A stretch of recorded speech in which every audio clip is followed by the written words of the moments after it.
Merlingoati, première.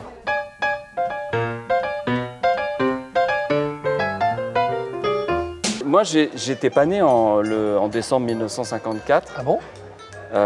Mais toi non plus, Arnaud, je crois. Non, moi non plus. Eh non.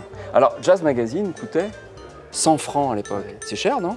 Mais c'était 100 francs. Pas mal, ouais, anciens francs. Bien sûr, les francs de nos grands-parents, de nos mamies, de nos papis. Surtout, ce qu'on ne voit pas, ouais. c'est qu'il n'y a pas le nom de Lionel Hampton sur la couverture. Eh ben, pour te faire une confidence, quand j'ai commencé à être stagiaire à Jazz Magazine, je classais les anciens numéros et ça m'a impressionné de tomber sur le numéro 1. Je me suis pas dit, tiens, il n'y a rien. Ça me paraissait logique et pourtant, j'ai pas du tout vécu cette époque qu'on mette Lionel Hampton en couverture sans forcément dire qui il était parce que on le sait, Lionel Hampton en 54. Il était déjà très célèbre. Il était très célèbre. Il faisait des tournées un petit peu partout avec son grand orchestre, notamment en France, où les musiciens en profitaient pour faire le mur, pour aller enregistrer chez Vogue. Exactement. De manière quasi illégale en fait. Absolument, parce que Hampton n'était pas d'accord avec ça. Mais il se trouve que Hampton donc fait la une du premier numéro de Jazz Magazine, alors qu'il n'est même pas marqué sur la une. C'est un musicien noir américain. Oui. Il a la clope au bec, enfin beaucoup de choses qui nous surprennent un petit peu aujourd'hui, évidemment, par rapport à la presse. Presque interdite. Et puis c'est une pleine page, c'est une photo pleine page, il n'y a rien, il n'y a aucun titre. Et c'est très moderne, c'est presque avant-gardiste, en fait. Et alors, moi, j'ai fini par comprendre que dans les jazz magazines de cette époque-là, il arrivait parfois qu'un artiste soit en couverture et qu'il n'y ait presque rien à l'intérieur. Ouais. Alors, je ne comprenais pas. Eh bien, si, c'est qu'en fait, tout simplement, Danny Philippaki et Frank Teno, et légèrement avant eux, Nicole Barclay et Eddie Barclay, mettaient en couverture un artiste qui passait en concert le mois suivant. Ça faisait une sorte de promotion pour ce concert. Et même s'il n'y avait pas grand-chose à l'intérieur, c'était pour eux très important de le faire parce que c'était vendeur, je crois, de mettre ces artistes-là à l'époque. C'est quelque chose qui peut nous surprendre, mais jusqu'aux années 80, même aux années 90, beaucoup de gens dans ce métier ont été multicasquettes. Ouais. Ils faisaient à la fois de la presse, ils faisaient de la radio, souvent ils étaient même producteurs de disques, ce qui nous semble un petit peu bizarre. Ils pouvaient produire des concerts, inventer des festivals, avoir des boîtes de production. Oui. Aujourd'hui, ça serait alors oui, au nom de la sacro-sainte déontologie, on trouvait ça scandaleux, alors qu'en fait c'était très courant. C'était du militantisme. Voilà. C'était pas forcément pour la cause du jazz. Non, non, c'était plus pour la cause. Love for sale. On a choisi cette photo de Billie Holiday pour ouvrir l'exposition et puis pour la symboliser. C'est une très belle image. Elle sort de scène à l'Olympia en novembre 1958. Elle est encore très belle et pourtant elle va disparaître quelques mois plus tard. On sait qu'elle s'est produisée en ce mois de novembre 58 au Mars Club à Paris. Il y avait très peu d'amateurs tous les soirs. Il y avait Françoise Sagan qui le raconte dans son livre Avec mon meilleur souvenir. Et sinon, c'était quand même une période un peu compliquée pour elle. Frank Teno, qui était passé à son hôtel le matin avec une bouteille de whisky pour la réveiller, dit que ça allait à peu près encore dans la journée et le soir, c'était difficile. On la voit sortir de scène. C'est quand même une très très belle image de Cette image est incroyable parce que on voit Billie Holiday qui est face à nous, mais qui nous snob un petit peu, qui regarde sur sa droite, je ne sais pas qui, je ne sais pas quoi. Et les hommes derrière ont l'air un peu perdus. Alors il y a un jeune homme qui visiblement a l'air fasciné par Billie Holiday. On ne sait pas qui sont ces gens, hein, des jazz fans, comme on disait à l'époque.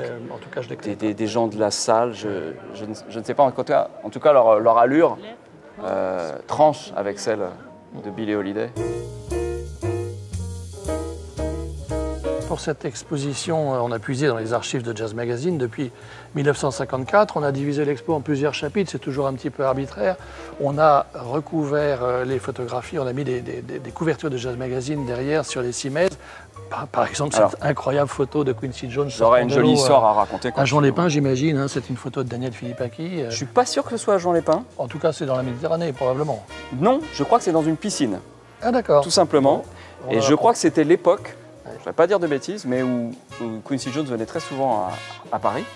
Et cette photo, qui est absolument magnifique, donc c'est sa fille, Jolie Jones. Ouais. C'est une couverture assez rare de 1957. Au début des années 90, l'Internet n'existait pas encore. Oui, il y a eu une époque où l'Internet n'existait pas.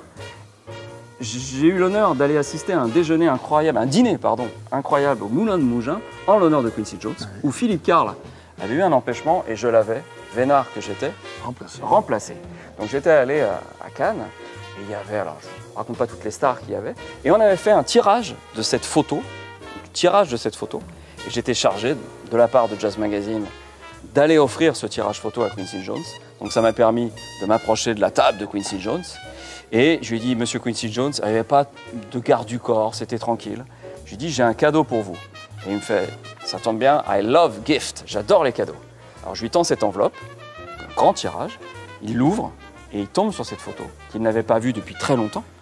Et il se met quasiment à pleurer. Et il me dit, Who are you? Alors je lui dis, voilà, je travaille à Jazz Magazine avec Daniel Philippaki et Frank Tenno. Et ça, je m'en suis pas rendu compte sur le coup, c'est que c'était le meilleur des passeports. Parce que Daniel Philippaki et Frank Tenno, c'était de grands amis de Quincy Jones. Il m'a dit, If you're a friend of Daniel and Frank, we are both friends. Alors je dis, bah oui, bien sûr. Et donc il m'a pris dans ses bras, il m'a fait un hug, comme on dit. Et il m'a présenté ses amis à table. Alors ses amis à table, je m'en souviendrai, je l'espère, toute ma vie. De gauche à droite, à peu près, il y avait Herbie Hancock, Charles Aznavour, Henri Salvador, Anouk Aimé et Michel Legrand. Bonjour madame, bonjour monsieur. Voilà, donc c'est ces petites histoires de jazz, je dirais. Vous offrez une photo à un grand musicien, il tombe dans vos mains, il pleure de joie. Et à chaque fois que je l'ai revu, Quincy Jones, en interview dans des divers cocktails, il se souvenait de cette photo qui l'a beaucoup marqué. Il faut dire que les gens de Jazz Magazine et le milieu du jazz français dans son ensemble est très lié à un certain nombre de musiciens américains parce que beaucoup sont venus s'installer en France ou ont vécu quelques années en France. Quincy Jones est venu pour travailler, pour monter un grand orchestre pour des Français, en fait, à la demande des Français. Parce qu'il était une énorme galère, il ne pouvait pas repartir aux États-Unis, sa comédie musicale avait fait un bide, enfin, ils l'ont sauvé. Quincy me l'a souvent répété en interview, Frank et Daniel, Philippaki et Tenno, m'ont sauvé la vie. On parle de Frank Tenno et Daniel Philippaki puisque ce sont eux qui ont pris les commandes de Jazz Magazine à peu près dès 1955, donc très tôt en fait. Ce magazine a été fondé par Nicole Barclay avec Eddie Barclay et Jacques Souplet qui lui venait de Jazzot et qui était aussi producteur de concerts. Mais très vite c'est le tandem Frank Tenno, Daniel Philippaki qui officiait déjà à Europe numéro 1, pas encore Europe 1, dans l'émission Pour ceux qui aiment le jazz, et ce sont eux qui ont vraiment développé et fait fructifier Jazz Magazine pendant de nombreuses années. Arnaud, tu connais la phrase réplique culte de l'homme qui tua Liberty Valance. Non, mais si la légende devient un fait, imprime la légende. Oui. Et donc, la légende dit que Jazz Magazine, effectivement, comme le dit Arnaud, au tournant des années 55-6, plutôt 55 d'ailleurs, aurait cédé Jazz Magazine à Daniel Philippaki et à Frank Tenno pour un franc symbolique, nonobstant aussi quelques publicités gratuites pendant un certain temps dans le journal. Et je crois que Frank Tenno m'avait dit aussi qu'il était quasiment au même moment aussi secrétaire de rédaction à Jazzot. Donc il était un peu dans les agents doubles. Oui. En fait, il était proche de Charles Delaunay. Et puis c'est parce qu'il connaissait aussi Jacques Souplet qui était autrefois à Jazzot. Et c'est après le festival de jazz qui avait pas marché du tout en 1954 qu'ils se sont rapprochés. Alors oui, cette photo, elle est très intéressante, cette photo de, on s'approche de cette Miles photo. Davis en 1966, on est à Newport. C'est Tony Williams qui est à la batterie et Miles qui tourne le dos et qui s'en va vers le fond de la scène. Et cette photo a été publiée dans Jazz Magazine, ou peut-être même republiée, elle avait dû l'être avant. Elle a été, je crois, plusieurs fois. A été republiée dans Jazz Magazine au moment de la disparition de Miles Davis en septembre 91, peut-être dans le numéro d'octobre, ou même de novembre. On avait dû faire un numéro spécial, et moi j'ai toujours adoré cette photo sur laquelle je tombais souvent quand je rangeais les photos dans les boîtes de Jazz Magazine. Et donc, j'arrête en feuilletant. Je ne sais pas à quelle occasion d'ailleurs, peut-être il s'est retrouvé dans un festival de jazz où on lui a prêté un Jazz Magazine. Il est tombé sur cette photo et il s'est dit je veux cette photo pour mon disque parce qu'il était en train d'enregistrer, Arnaud. Ce qu'il ne faisait jamais d'ailleurs, parce qu'il enregistrait toujours en Europe dans des studios loués par Manfred Eicher, ou presque toujours. Et là c'est Jarrett lui-même qui a décidé de louer un studio à New York tout de suite pour rendre hommage à Miles Davis qui venait de disparaître. Il enregistre en octobre en trio avec Gary Peacock et Chuck Jarrett. Ça s'appelle Bye Bye Blackbird, ce qui est un beau titre, ce qui était un standard que, bien évidemment, a beaucoup joué Miles Davis. Donc c'était une double manière de lui rendre hommage. Et il prend cette image en la recadrant sur la partie droite, celle où l'on voit Miles Davis et pas Tony Williams, pour illustrer la pochette de ce disque qui paraîtra chez ECM. Et donc cette photo, évidemment, elle est créditée derrière, elle est d'une femme qui s'appelle Catherine Pichonnier. Alors Catherine Pichonnier, on avait complètement perdu sa trace, on ne savait pas qui c'était. Je me souviens que les gens de Polygram à l'époque, peut-être était-ce déjà Universal, je ne sais plus, avaient fait des recherches, ne l'avaient pas trouvée. Et il s'avère que de longues années après, il y a une dizaine d'années, sur les antennes de France Inter, je raconte cette histoire, ce qu'on vient plus ou moins de se raconter au micro de France Inter. J'étais invité dans l'émission d'Elsa Boublil, et je dis comme ça presque par malice, si d'aventure Madame Catherine Pichonnier nous écoute, qu'elle n'hésite pas à m'appeler, a appelé la rédaction de Jazz Magazine, dont j'avais donné le numéro, et le lendemain, elle a appelé. Et elle m'a raconté qu'effectivement, elle voyageait aux États-Unis avec son mari cette année-là, et que l'année suivante, elle avait photographié les obsèques de John Coltrane. Elle n'a jamais retrouvé les photos, en tout cas pas à ce jour. Les obsèques de Coltrane en juillet 67. Exactement. Ouais. Donc voilà, cette photo a vraiment une belle histoire parce que elle ne s'est pas du tout émue. Elle était très contente que sa photo ait servi pour un disque de Keith Jarrett. Elle n'a pas cherché à faire un procès. Elle était très contente. Bien au contraire. Et voilà, bien au contraire.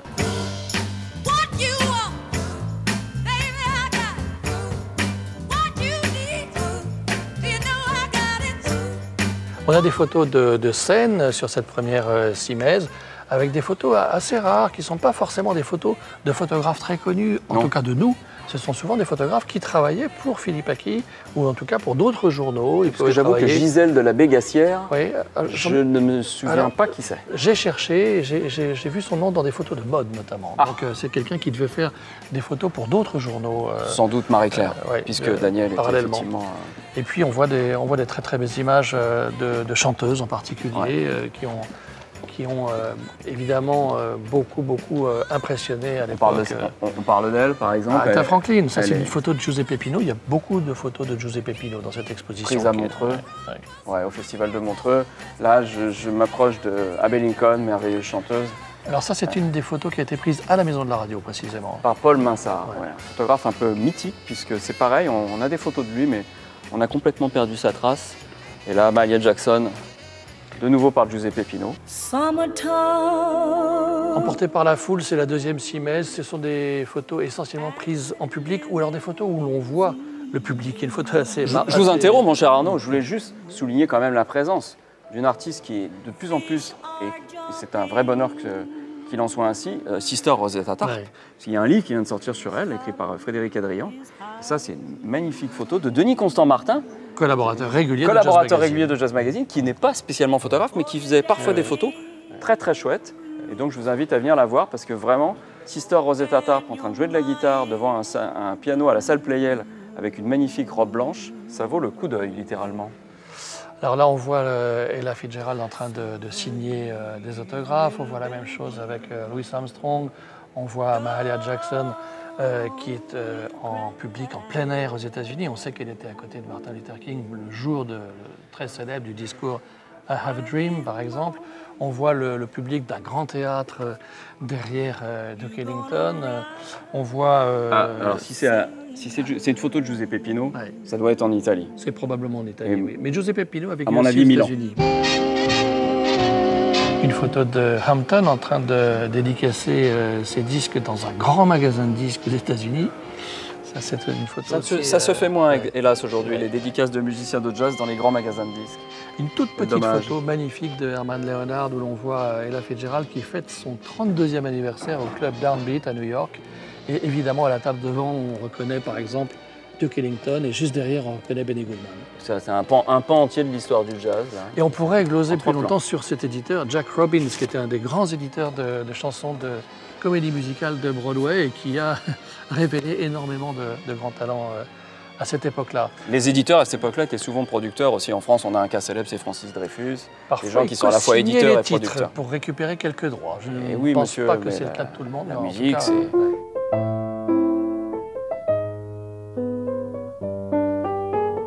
Évidemment, il y a aussi des photos de tournée, des photos d'aéroports, des photos de coulisses, des photos de loges, des photos de transport. On voit Basie devant deux de ses disques récents. Hein. C'est en France, évidemment, puisqu'on voit que... Grand Prix de Jazot. Oui, le Grand Prix de Jazot 1960. Donc ça, c'est ce qu'on appelle Atomic Basie. Ouais, avec LMC2. Voilà, il a plusieurs titres. Et le Basie arrangé par Quincy Jones, on y revient. Et le Atomic Basie, c'est Neil Hefti, l'arrangeur. C'est vrai. J'ai cherché où était cette photo de Ray Charles, mais en fait, il y a plusieurs langues où le mot silence se traduit par stilt, donc je n'ai pas réussi à trouver. Je pense que c'est un pays du Nord, ou un pays scandinave.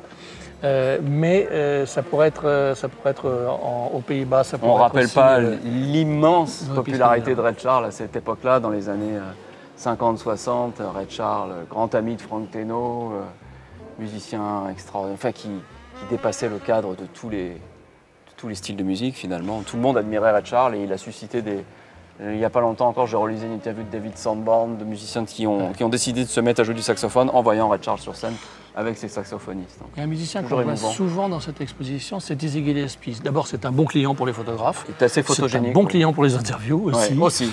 Fred J'en sais qui l'a quelque chose. interviewé s'en souvient. Et là, on le voit jouer de sa trompette coudée. Alors, c'est une trompette coudée un peu par hasard, parce que c'est des danseurs qui étaient tombés sur sa trompette et qui l'avaient déformée. Et en j'avais reprenant, oublié cette histoire, reprenant dis donc. sa trompette déformée, il a trouvé que ça sonnait pas si mal, donc il s'est fait fabriquer spécialement une trompette avec un pavillon coudé à 45 degrés. Et puis, il en avait plusieurs, évidemment. C'était pas... Il continue pas de d'inspirer des jeunes trompettistes. Christian Scott a un modèle Oui, similaire. Hein. Dizzy Gillespie qu'on voit aussi avec un ballon, parce qu'il s'était présenté à l'élection présidentielle tout de même, en 1963, donc, c'est ça. Ah bah tiens, cette couverture, je l'aime beaucoup, de septembre 1968 de Jazz Magazine. Attention, Farrah il nous met Sanders. c'est Farrah Sanders qui regarde sa montre, il Oui. nous dit « Guys, attention, l'heure tourne, ne soyez pas trop bavards quand même. On est bavard, » c'est Ok, vrai. monsieur Sanders, il n'y a pas de problème. Photo de Giuseppe Pino, évidemment. Éric Dolphy ici entre deux admiratrices dans une voiture en Allemagne. On sait qu'il a malheureusement fini sa jeune existence en Europe et en particulier en c'est- Allemagne alors qu'il était en Je tournée pense que là, avec c'est Michael quelques jours Wilson. avant sa mort. Ah hein. ouais. C'est assez triste parce que là, il a l'air très joyeux, on peut le comprendre, il est en bonne compagnie. Et cette photo d'un photographe allemand qui est toujours des nôtres, qui est un grand monsieur qui s'appelle Hans Arsheim, dont nous avons beaucoup de photos qui sont vraiment magnifiques aussi. On voyait souvent les musiciens et les musiciennes quand elles étaient en tournée à Paris, dans les rues, alors pas très loin souvent des bureaux de Jazz Magazine. Là, Ouais. on est dans le quartier de l'Étoile. Ouais. Et puis de l'autre côté des États-Unis, Herman Leonard, photographe qui a travaillé aussi pour la France, à la demande de Nicole Barclay. Là, c'est aux États-Unis, c'est dans la cuisine de Billie Holiday. Ouais, cette Billie photo. Holiday qui vient de préparer à manger à son boxeur et qui fait la vaisselle et qui Ouais, cette elle photo est chez elle incroyable. avec son petit tablier, comme une petite dame, tout à fait tranquille, alors qu'en fait elle sort de tôle pour consommation de stupéfiants. Bon, c'est un peu la double vie des musiciens et des musiciennes de jazz. On voit Miles Davis qui se tient les ongles des pieds là sur. Oh, qui fait genre laissez-moi tranquille, Oui, mais un qui petit pose peu. quand même Oui, un il petit pose peu. un peu, C'est ouais. Miles Davis tout craché. Sur une Encore une chaise photo longue. dans l'Instagram. Et on en parlait l'autre jour ensemble en regardant cette photo. C'est qu'elle est dans l'Instagram, mais il y a quasiment la même prise par Jean-Marie Ouais. Perrier. Ils devaient être tous les deux devant Miles. C'est peut-être Oui, pour ça oui. qu'il a dit barrez-vous, vous me pompez l'air. C'était C'est à Jouan. Antibes, Jouan-les-Pins en 1963. Ici, on voit le musicien Archie Shepp qui lève le poing à Central Park aux États-Unis. On est en 1900. On n'a pas la date exacte de cette Ouais, photo. voilà, Mais- non, c'est pas marqué. Mais j'ai recherché un peu dans Jazz Magazine. Le C'est premier possible que grand ce soit portrait- 73, parce que Ouais. si c'est aux États-Unis, Pino, et voilà, il avait fait un voyage à New York avec Philippe Carl, Francis Marmande, Bernard Loupias et Serge Loupien, et Daniel Richard aussi, tous des gens voilà, qui travaillent, des journalistes, passionnés, des passionnés de oui. jazz qui ont travaillé dans des maisons de disques. Et il est fort possible parce que je dirais que c'est un archichef de 1973. Ouais. On voit des musiciens qui sortent du métro à Paris. Franklin Alors, Roosevelt. C'est pas n'importe quel métro, Ah non. Frédéric. Ah bah non, c'est la station Franklin Roosevelt. On descendait, on montait les marches, on tournait à gauche, on était au 63 Champs-Élysées. Qui était le siège de Philippe Aki, mais de tout le groupe. Il y avait aussi De tout le les groupe, autres, Philippe Paris Aki, Match, Jazz Magazine a fait à peu près tous les étages. On nous bougeait souvent, on était petits, donc on était pratique à bouger. Mais il y avait évidemment Paris Match, lui, Pariscope, Jeune et Jolie, toutes sortes de magazines. Mademoiselle hein. Ashtendre. Mademoiselle Ashtendre dans les années 60, dont Philippe Carl, il ne s'en cachait pas. Comme Jazz Magazine, c'était pas évident d'avoir un salaire complet pour faire Jazz Magazine. Il était correcteur et secrétaire de rédaction à Mademoiselle Ashtendre. Et il a appris le métier avec un monsieur qui est grand monsieur de la presse du groupe Philippe Aki, qui s'appelait Guy Habitant, et une jeune rédactrice en chef très brillante, Anne-Marie Perrier. Alors on prend le métro, on fume des clopes à l'aéroport d'Orly. Ça c'est Monk fini avec aussi, sa hein. femme, Nelly. On vient les chercher à Orly, ils fument des clopes.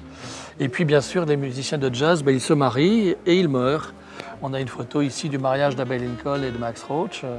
Et puis juste à côté, on a une photo de l'enterrement de Thelonious Monk où visiblement de très nombreux musiciens ont défilé pendant plusieurs heures pour rendre hommage à Thelonious Monk en 1982. C'est un musicien qui s'était retiré de la scène pendant plusieurs années avant sa disparition. Et tous les musiciens de jazz se devaient de lui rendre hommage. Aujourd'hui au moment encore. de ses obsèques. Les musiciens de jazz sont parfois un peu fatigués. Hein. Louis Armstrong, il était partout sur le pont pendant des années. Ouais. Là, il est au Basin Street à New York, photographié également par Herman Leonard. C'est un musicien qui a déjà plus de 60 Oui, parce que ans, quand on voit ce genre de photos, il paraît quand même au cours de sa vie, on dort plus souvent que l'on est éveillé. On a l'impression que c'est le contraire avec des musiciens comme Louis Armstrong. Hein. Vous n'avez pas beaucoup dormi. Dans la photo de jazz, c'est qu'évidemment, il y a beaucoup de musiciens noirs américains. Donc ça permet aux photographes de faire des formidables dégradés ou des formidables contrastes avec le noir et blanc. On le voit bien là, avec Count Basie. C'est une photo rare, elle est magnifique cette photo de Count Basie. En plus, c'était quelqu'un d'extrêmement discret, d'assez concis dans son jeu aussi, mais de très discret dans la vie. Même ses interviews ne sont pas très disertes. Encore une photo de Giuseppe Pino, et c'est vrai que Giuseppe Pino a fait des photos extraordinaires de Count Basie, dont celle-là. Et souvent d'ailleurs à Montreux, encore une fois, comme il logeait au Grand Hôtel, au Palace, ils étaient relax, vraiment tranquilles. Et ils se laissaient photographier sans problème. Il n'y avait quasiment pas d'intermédiaire à l'époque entre les musiciens et les photographes. Miles Davis à Paris en 1957. Miles est beaucoup venu à Paris dans les années 50. Il avait quelques amis en France, bien sûr. Ah bah oui. Et puis on finit la dernière simèse avec des photographies qui se trouvent liées à Jazz Magazine ou qui se trouvent liées à la pratique du studio. Par exemple, ici, une très très belle image encore de Giuseppe Pino. Et on est dans la salle des maquettes de Jazz Magazine, enfin pas seulement de Jazz Magazine, du groupe. La salle des maquettes où tous les magazines du groupe Philippe Aki se faisaient. Et donc le matin, on arrivait dans cette salle, c'était propre et net. Et le soir, il y avait 25 cm de hauteur de papier déchiré par terre et ça sentait la colle et c'était fantastique. Tout ça a disparu avec l'avènement de l'informatique. Et ça, c'est une table lumineuse parce que ça servait à regarder les hectares parce qu'il n'y avait pas d'autre moyen pour le faire à l'époque. Et évidemment, Giuseppe Pino, toujours très inventif, a demandé à Roy Ayers de poser sa main sur cette table lumineuse et de prendre une sorte de, je ne suis pas spécialiste technique, mais une sorte de grand angle, j'ai l'impression, qui lui allonge les doigts de la main. C'est extraordinaire photo. Là, on a Nicole van der Bush qui s'appelait Nicole Barclay, de son nom de femme mariée. Eddie Barclay ne s'appelait pas non plus Eddie Barclay, il s'appelait Édouard Rouault. Mais... Ça sonne mieux, évidemment, Eddie Barclay. Hein. Et là, Nicole, qui était donc la cofondatrice de Jazz Magazine en 1954, est dans les bras du pianiste et compositeur et chef d'orchestre John Lewis. Et on voit que c'est à New York, devant le Birdland, puisqu'on aperçoit, on reconnaît les affiches. On aperçoit l'affiche du Birdland. On voit les musiciens en studio, on voit des musiciens aussi, par exemple, qui lisent Jazz Magazine. Alors là, c'est aussi une mise en abîme parce qu'on voit la couverture de Jazz Magazine, c'est Duke Ellington. Et il se trouve que ce musicien qui est le batteur, que je ne dise pas de bêtises... il n'y a pas de point qu'il y ait des trous de mémoire. C'est Rufus Jones. Speedy Jones. C'est pas le plus connu, évidemment. Non, mais il était le batteur d'Ellington à l'époque. J'ai regardé dans toute la discographie et les concerts d'Ellington. C'est le batteur le plus régulier d'Ellington. Avant Louis Bellson, après, voilà, d'accord. Et donc il lit Jazz Magazine sur lequel la couverture c'est Ellington. La couverture c'est Duke Ellington, donc effectivement il y a une espèce de mise en abîme. Ouais. Bon, Jeanne Moreau avec Miles Davis, on pense que c'est pas la nuit même de l'enregistrement de la bande originale. Je crois que si Marcel Romain ils avaient rapidement fait des photos comme ça. Ils ont fait la promo. Voilà.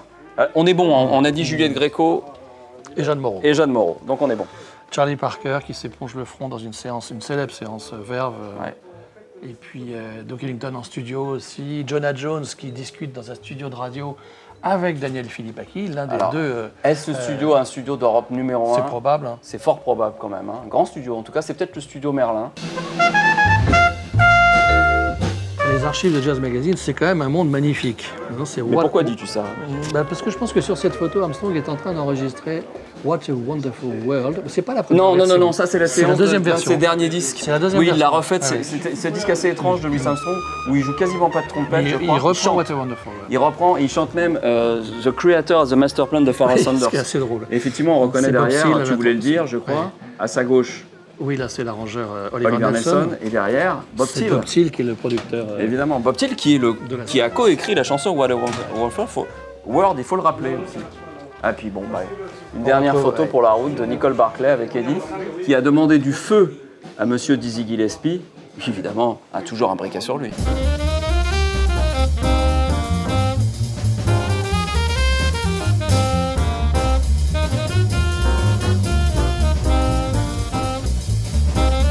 On a voulu associer la Maison de la Radio et des photographies prises à la Maison de la Radio au Studio 104 à cette exposition dans les archives de Jazz Magazine.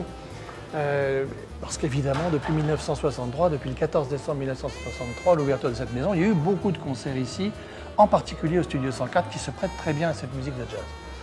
Donc, puisque un grand photographe, qui est aussi un habitué de Jazz Magazine d'ailleurs, Christian Rose, venait encore très régulièrement aux balances des concerts qu'on organise ici au Studio 104 jusqu'au printemps dernier, j'ai demandé à Christian Rose de choisir avec lui quelques images prises au Studio 104 depuis les années 60. Et on a fait cette exposition ici, complémentaire de l'exposition Jazz Magazine, en présentant un certain nombre d'images. Par exemple ici, le pianiste Martial Solal avec le saxophoniste Likonis qui jouaient très souvent ensemble en duo ou en quartet. Et on voit bien la salle du Studio 104 derrière. On sent bien l'humour aussi des deux personnages. Oui, ils se regardent de manière un peu amusée. Joachim Kuhn au piano avec Peter Warren à la basse et Daniel Humer à la batterie. Ici, on aperçoit les tuyaux de l'orgue du Studio 104 derrière. On a essayé à chaque fois de montrer aussi l'ambiance du studio. On a ici deux très grands pianistes. À droite, Randy Weston. À gauche, Ahmad Jamal, avec son trio de l'époque. Et on aperçoit très loin au fond, mais il faut savoir que c'est lui, tout à fait en haut à gauche, une petite silhouette, une petite découpe. C'est Philippe Karl, qui était sur le plateau du Studio 104 ce jour-là pour le concert d'Ahmad Jamal. On a aussi deux pianistes importants de cette génération. Bill Evans, qui est venu un certain nombre de fois au Studio 104. Ça, je crois que c'est le concert de février 1972. C'est le premier concert auquel a assisté mon camarade Alex Dutti, le producteur sur France Musique. Ça l'a marqué, je crois. Mais je crois que ça l'a un petit peu marqué. Il habitait Bordeaux à l'époque. Il est venu, je crois, exprès à Paris pour ce concert. Il faudrait lui demander. Et il est quasiment resté à Paris. Il faisait de la photo et de la presse dans un journal concurrent qui s'appelle toujours Jazzot, qui a beaucoup moins d'importance aujourd'hui que Jazz Magazine, évidemment, mais qui a été un journal qui a existé historique, 20 ans avant Jazz Magazine. Formidable, mensuel. Et puis, le tout jeune Keith Jarrett, ici, il a tout juste 22 ans. Des petits accents à la André Francis quand tu dis le tout jeune Keith Jarrett. Et il est ici au sein du quartet du saxophoniste Charles Lloyd, avec lequel on l'a repéré au cours de l'été 66 au Festival d'Antibes. Et ils reviennent à plusieurs reprises, à l'invitation d'André Francis précisément, au Studio 104. C'est déjà Keith Jarrett, il a 22 ans, mais on voit son regard, sa détermination, sa bouche un peu pincée. Voilà, il nous dit « laissez-moi tranquille ». Toi qui parlais des interviews tout à l'heure, c'est pas les interviews les plus faciles, celles de Jarrett. Cela dit, quand il a décidé de vraiment parler, c'est un des plus grands, pour moi, intellectuels au sens noble et penseur du jazz. Ça, pour l'avoir interviewé aussi, comme toi, c'est extraordinaire. Fois, y compris sur des sujets qui ne touchent pas au jazz. J'ai fait toute une interview pour le monde de la musique un jour sur Shostakovich, qui venait d'enregistrer. C'était assez, assez compliqué. C'est foudroyant d'intelligence. Alors on va aller de l'autre côté du grand hall de la Maison de la Radio, le hall scène. Cette exposition occupe un sacré espace. Devant l'auditorium, là on était devant le Studio 104, on se dirige vers l'auditorium de la Maison de la Radio et on va retrouver 6 panneaux, toujours disposés en tandem.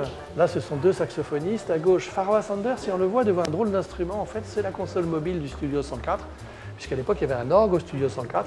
Aujourd'hui, cet orgue a été démonté. Il est à Lille, maintenant, à Notre-Dame-de-la-Treille, et l'auditorium, maintenant, bénéficie d'un nouvel orgue. Pourquoi a-t-il été délocalisé? Parce qu'à l'époque, voilà, en fait, on a construit un tout neuf dans le nouvel auditorium, et celui du 104 a été démonté. Mais le pianiste de Pharoah Sanders, Danny Mixon à l'époque, voulait pouvoir jouer de l'orgue. Donc il avait demandé est-ce qu'on installe la console mobile de l'orgue sur la scène du Studio 104. C'est Pharoah Sanders dans toute sa splendeur avec ses magnifique chapeau, petit chapeau. Oui. Alors c'est bien, on a quand même Ben Webster à droite, Pharoah Sanders à gauche. On a quand même deux écoles du ténor, sans doute plus liées à mon avis qu'on ne l'imagine. Oui, bien sûr. Mais le parangon, l'emblème aussi emblématique du free jazz, le compagnon de route de John Coltrane, et Ben Webster, le son. Moi, quand j'étais disquaire, on me dit est-ce que vous avez des disques du saxophoniste qui fait pouf ça? Et c'était Ben Webster. Qui faisait. Oui, mais les gens ils voulaient Ben Webster, vraiment. On a mis des petits codes aussi qui renvoient systématiquement aux émissions de France Musique, puisque notamment dans l'émission de Jérôme Badini qui s'appelle Les légendes du jazz, on diffuse tous les week-ends des concerts enregistrés à la Maison de la Radio et puis ailleurs, mais à chaque fois qu'on a retrouvé ces concerts, évidemment, on peut flasher ce code et comme ça écouter la musique. Donc là, si je flash, j'ai le concert de Pharoah Sanders. Précisément, celui de la photo, exactement. Formidable. Ça, c'est un peu une exception, puisque c'est une photo qu'on a choisie ensemble avec Christian Rose, qui nous a quittés début juillet. Et on avait choisi cette belle photo. En fait, je me suis aperçu ensuite en travaillant que c'était au studio 105 et non pas au studio 104. Mais on a fait une exception, on le dit, on l'avoue. Ça ne se voit pas sur la photo. Voilà. Mais le C'était pas studio très grave. 105 a accueilli aussi beaucoup de concerts de jazz d'importance. Quand on voit que Ben Webster passait au 105. Alors j'avoue que j'y ai même vu des concerts de rock au Bien studio sûr. 105. Et pas des moindres. Le décor de Lucien Lègle, sculpteur, que l'on voit ici, Qui est classé, tu c'est le disais décor l'autre jour. du studio 104. Oui, absolument. Ouais. Quand on a refait le studio, on a conservé les décors d'origine de décembre 1963. Ici, c'est au mois de novembre. On voit que le vibraphoniste Milt Jackson est emmitouflé dans une sorte de beau manteau, Magnifique. à côté du très beau smoking du pianiste John Lewis. Alors là, C'était la il- moitié du Modern Jazz Quartet qui était toujours très bien habillé. Ah oui. Mais on disait ça un peu méchamment pour leur musique. C'était méchant parce que c'est de la musique qui swing. Bah oui. Puis on voit là donc Jimmy Smith qui check, comme disent les musiciens, un accord visiblement qui est en train John de, Lewis. de John Lewis. Il lui dit tu connais cet accord et voilà, Jimmy Smith a dit oui, bien sûr. John Lewis. Mais peut-être il ne le connaissait pas. Ouais. Il l'a retranscrit après sur son C'est organe. pas Jimmy Smith, c'est Milt Jackson. Oh, c'est Milt Jackson, pardon, mais pourquoi je dis Jimmy Smith? Parce qu'il joue de l'orgue, il joue de l'orgue et le vibraphone, c'est bien aussi. Mais Oh là c'est là, pas- l'erreur, Ouais, lamentable. Moi, je suis éliminé là. C'est c'est carton oui, rouge. oui, mais c'est pas grave, tu reviendras quand même. Bon, d'accord, merci. Charles Lloyd qu'on évoquait tout à l'heure, une très belle image un peu floue, comme les volutes qu'il développait sur son saxophone à l'époque. Bah, c'est l'époque où, toujours oui, où il y avait extrêmement Jarrett virtuose. au piano. Oui, c'est la même époque. Forest Flower, tout ça, le live Alors on a mis légendaire. aussi des photos de coulisses assez émouvantes, par exemple celle de Chick Corea avec Anthony Braxton. Là aussi, c'est la Ah, moitié. super c'est histoire, tu la racontes C'est la bien, moitié ça. d'un quartet. Allez. C'est la moitié d'un quartet. Ils sont dans le couloir qui mène aux loges du studio 104. Anthony Braxton, saxophoniste, clarinettiste, multi-instrumentiste et compositeur, est en compagnie du pianiste Chick Corea, qui était déjà assez connu, mais enfin pas autant qu'il le sera par la suite. Et il formait un quartet à l'époque avec le batteur Barry Altschul et le contrebassiste anglais Dave Holland. Et ça s'appelle Circle. Et ils viennent faire un concert au studio 104 à l'invitation d'André Francis qui organisait les concerts. Le concert se passe extrêmement bien.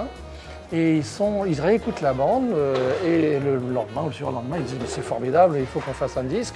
Et il se trouve que Chick Corea connaissait déjà Manfred Eicher, le fondateur du label ECM, et Chick Corea avait enregistré pour lui des pianos solo. Donc il prend contact avec Manfred Eicher et lui dit « voilà, on vient de faire un truc avec Circle, avec Barry, Altschul Anthony et Dave Holland, et je pense que ça va te plaire ». Et non seulement ça lui a plu, mais il a sauté sur l'occasion et il publie ce disque, ça s'appelle Circle, de Paris Concert. Pochette jaune, très célèbre. Magnifique, magnifique disque qui fera référence pour toute une génération. C'était un des premiers disques CM, hein, Qui est enregistré CM ici. à l'époque. Oui, hein, oui, c'était une vingtaine de références. 69, le tout début. Ouais, il y a Donc là, on est en ouais. 71. Hein. Il y en a plus de 1000 maintenant, mais à l'époque, c'est... Et Dave Holland, qui est revenu plusieurs fois ici avec son groupe et puis aussi en duo avec John Scofield, m'a raconté que quand il arrive au 104, il se souvient très très bien évidemment de ce concert avec Circle et il me dit mais c'était très important pour moi parce que c'est comme ça que j'ai été mis en contact avec Manfred Eicher, on ne se connaissait pas. Il Et a fait après, quelques disques. Dave Holland a fait quelques une disques. bonne partie de sa carrière phonographique chez ECM sous le label de Manfred Eicher. Et puis là, c'est l'étage en dessous, la photo en dessous. On est dans le L'instant foyer du touchant. studio 104. On descend l'escalier par rapport au balcon des loges où on voyait Corea et Braxton. Et là, c'est 4 ans plus tôt, 1967, un moment capté de tendresse. de tendresse entre Abbey Lincoln, la chanteuse, et le batteur Max Roach, qui était marié à l'époque Quel depuis, couple, quand on depuis dit 5 ans. Quel couple Un couple qui ne incroyable. devait pas être facile tous les jours, Certes, mais quand de la même. part des deux. Ça on laisse reconnaît rêveur. on reconnaît le décor de l'époque du foyer du Studio 104 qui a changé, mais pas le lieu. L'escalier est toujours là et bien sûr le On volume faut est rappeler toujours quand même là. que Max Roach a fait plusieurs disques avec Abbey Bien Lincoln, sûr. où Abbey Lincoln chante et ils se sont séparés après, mais ils ne se sont jamais perdus de vue. hein. Des Ils disques sont restés amis extrêmement engagés Ouais. sur le plan sur politique Impulse, aussi, très politique. et ouais. qui musicalement ont marqué les Je me esprits. souviens d'un morceau que je l'appelais Garvey's Ghost, le fantôme de Marcus Garvey. Marcus Garvey. Et puis on finit avec 2 saxophonistes, il y a beaucoup de saxophonistes. Enfin, il faut dire que là, il y en a plusieurs. C'est Roland Kirk qui est venu à plusieurs reprises au studio 104. La dernière fois, il était vraiment très fatigué. Et je crois qu'il avait eu une hémiplégie, il jouait presque plus. Mais enfin là, il joue encore de plusieurs instruments à la fois. C'est ce qu'on ne voit pas sur cette photo, parce qu'il a plusieurs instruments autour du cou, mais il n'en joue qu'un seul. Là, pour l'instant, il joue de la flûte. traversière. Il pouvait en jouer plusieurs à la fois. Et c'était un musicien absolument incroyable qui a fait les beaux jours de cette maison. Et à droite, c'est Johnny Griffin qu'on voit devant le décor flouté des tuyaux du studio 104. Et Johnny Griffin, c'est un musicien, alors là pour le coup, qui a vécu très longtemps en France. Il était installé presque français. Dans un quadrilatère entre le Poitou et l'Angoumois, où vivaient aussi Maurice Vander, le pianiste, Eddie Louis, l'organiste, et où vit toujours le batteur, Lolo Belanzi. Tous les quatre étaient comme ça, une cinquantaine de kilomètres. Et il y avait une cinquième personne qui est disparue, qui est un grand amateur, qui s'appelait Francis Podras, qui habitait également dans la région. Je pense que c'était un peu pour ça qu'il s'était installé dans le même coin, Johnny Griffin. Alors la ferme du Poitou, où il y avait un coq qui émettait une pendule, c'est lié à tout ça. C'est Maurice Vander, le pianiste qui jouait avec Claude Nougaro. Bien sûr.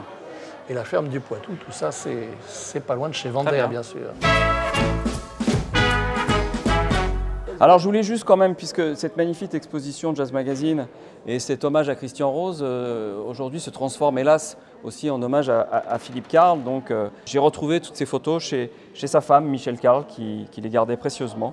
Alors j'aime beaucoup celle-ci, puisqu'on y voit Philippe Carl en train d'offrir le numéro 1 de Jazz Magazine, sur lequel Lionel Hampton était en couverture, et il l'offre à Lionel Hampton, qui lui tient un numéro de Jazzot sur lequel il est aussi en couverture.